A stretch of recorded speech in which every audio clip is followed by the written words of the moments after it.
2,800 there. I'm sorry? On your map, that would be like 2,800. Yeah, that's the highest elevation of anything in this area. And this 4,600 is here. So we were flying back through here. So 40,600 actually is the highest thing, but that's down here, and we're up here. So over here you can see these are obstructions or towers, and so that's 1296 altitude, sea level, and it's 258 above ground. So you can see that there's nothing even close to 4,500 anywhere near here. What would be that high? A tower wouldn't be that high, would it? It has to be a mountain. No, it is. Well, they are towers. 4,000 feet high. No, there's nothing down here. Yeah, it is. See, this is in this whole quadrant. So this is a high number because of this little piece down here, and there's also a $3,300 foot thing. And then there's a tower on it. Oh, and the parentheses number is actually the above ground number, and the bigger number is the sea level altitude. I see. So I know that 4,500 is safe altitude all the way back. And I may have flown 6,500 if it was a nice clear day and all that stuff, but just given where the clouds are, well, they were reporting clouds at 11. See, there's Sequoia over there. You see it? I think so. Well, there's a river, and you see the two reactors right there at about 2 o'clock, maybe 1 o'clock. I think I see it. No, you would definitely see it if you saw it. It's kind of like probably right out there on your window. See where the water makes a bend? Like right in the middle of where the water makes a U-turn on the right. Okay. You know what nuclear reactors look like? No. They're big cement, like... Oh. Yeah, I don't see them. Okay. Well, you see the river, right? Yep. See the long straight of river? Don't look over there, just right here. See this kind of straight section of river, and then there's kind of like a little island or something, and it kind of curves. Yeah. Right there, where it's kind of curving on the far side of the river. There are two big buildings. Go ahead, we'll just fly over them. It's not too much trouble. That would be nice. They're right there. I mean, they're probably 4 miles. Maybe 8 miles. I'll put them right off the nose here. They're about right off the nose right now. Just dead ahead. See the two? I want to say, oh yeah. Right next to the river. Yeah. Now I see. I was looking over there. Yeah, that's Sequoia. Okay. Okay. Cool.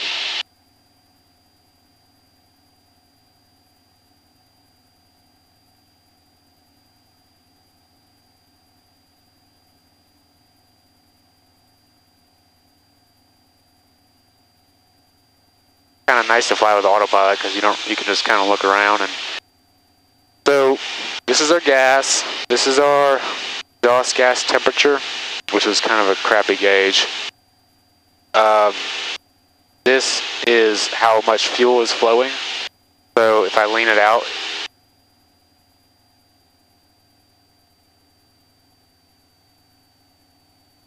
you hear the RPMs drop, and then orbit riching up a little bit, and that's about perfect.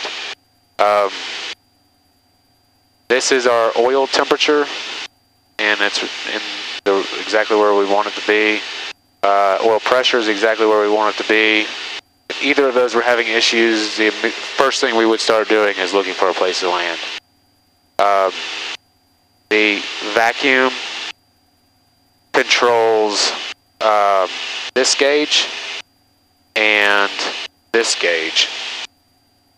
So these two gauges controlled by vacuum. This is controlled electronically. These 3 are controlled by see that little piece of thing sticking out? Yeah. There's a hole in it, and it can tell essentially how fast the air is pushing through that hole to give you your airspeed. Huh. So, and then there are other vents that measure the pressure of the air to help tell what your... Cessna 057 VFR descent, your discretion. 057 VFR descent, we do have the field. So, 057 Roger, make straight in runway 20, contact tower 118.3. Straight in 20, we'll go into tower 18.3, thanks, good day.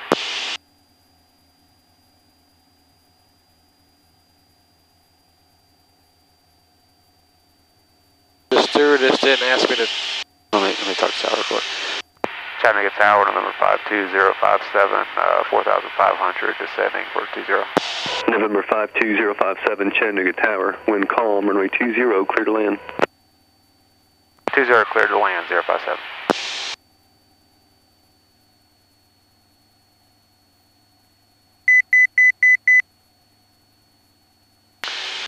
So do you want to do a forward slip? That's what it's called. Here we are, nice father, son, on our way back from Knoxville, Tennessee, on February 18, 2012, and this is my first time flying with favorite son John in a single engine Cessna, I'd say. Cessna is correct. Okay.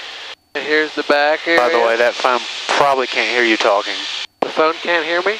Probably not, because of all the noise. Maybe it can. I don't know. Alright. Well.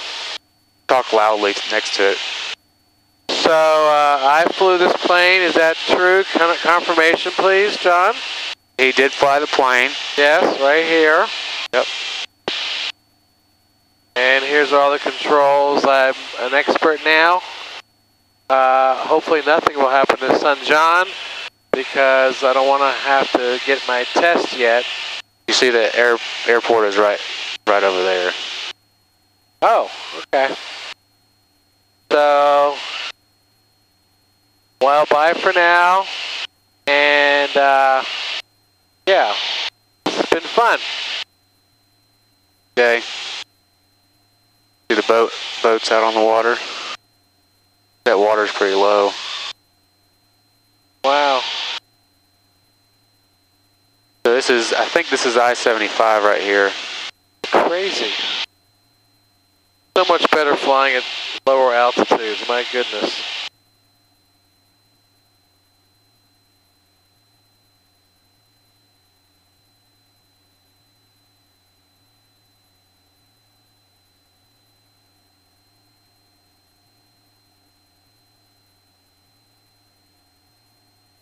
Uncle Steve know you have your license? I don't know if he knows I have it. He knows that I was getting it.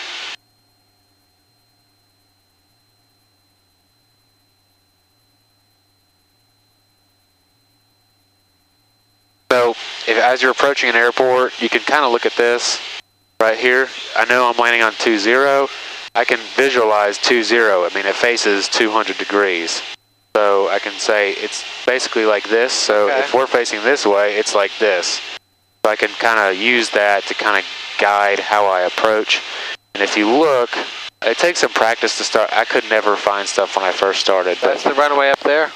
Well, the runway is, remember, it's headed like this. So we're coming at like a 45-degree angle to our approach. Uh-huh. We're at 2,500. Okay, so,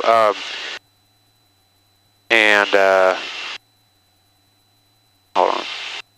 Tower 057, we're going to Wilson when we land here. Roger. You see the white marks and the dark sort of asphalt headed that direction? Yes, yeah. That's the runway. Okay. So we're going to kind of make our way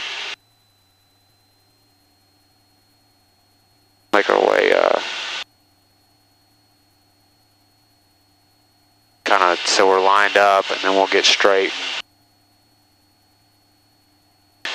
and we'll go in. What's the hardest part of flying? Taking off or landing or? Landing takes definitely the most practice. Landing safely is one thing, landing smoothly is another. Yeah. So, and the reasons that you might not land smoothly, well, could be just very small reasons, like that wouldn't really matter as far as safety goes, but I'm going to come in a little bit. We're going to do this landing this way. It's just fun. Whatever you want. It's a little bit fun. Game. Right. I just looking, trying to get my bearings where we were. Yeah, so you see the runway now, right? Yeah.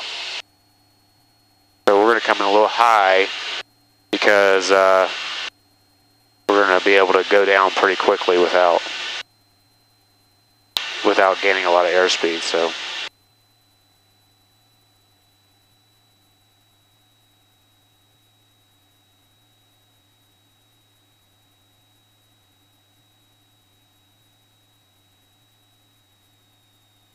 See the train? Uh-huh. Don't hit the pedals. Sorry. Definitely don't hit it when we're landing.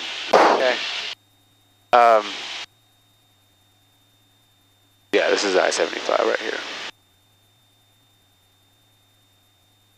Formation uniforms current Chattanooga, altimeter 3000.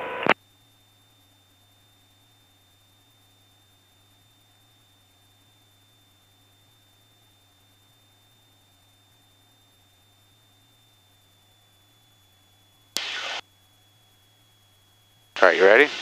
I'm ready. Attention all aircraft, use caution for a large flock of small birds east of the runway.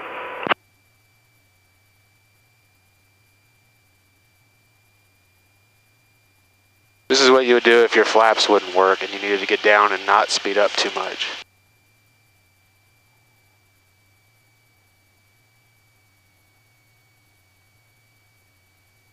I could take it out. So that brought you down. That brought me down. I didn't gain any speed getting down. Huh. Cool. But we are going kind of fast, so I'm going to go ahead and put the flaps in. I mean, we're not going excessively fast, but...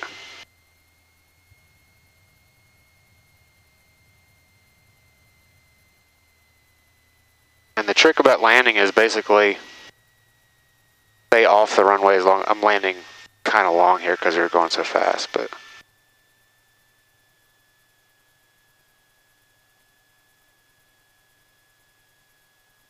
At 55197, ready to go on runway 20. November 057, turn right at Charlie, taxi to Wilson Air, monitor ground point 7. Very smooth, John. 057 Charlie to Wilson, going to ground. November 55197, Chattanooga Tower, wind calm, on departure, turn left heading 150, runway 20, clear for takeoff. 21-7. Turn to 150 and lift off. Chattanooga ground, November 52057. 52057, Chattanooga ground, taxi Wilson Air. Wilson Air, thank you.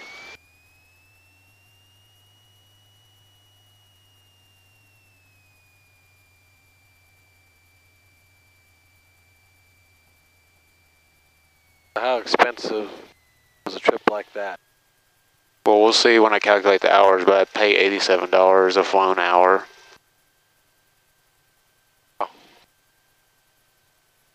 So that might be $150, but I can use it for my training. When we touched down in Knoxville, did that help with your credits or something? Because it was more than 50 miles away, I can count it as cross country, and I need 35 hours of cross country time. Good. To get your next level, whatever that is. All right, so we're going to turn these off now.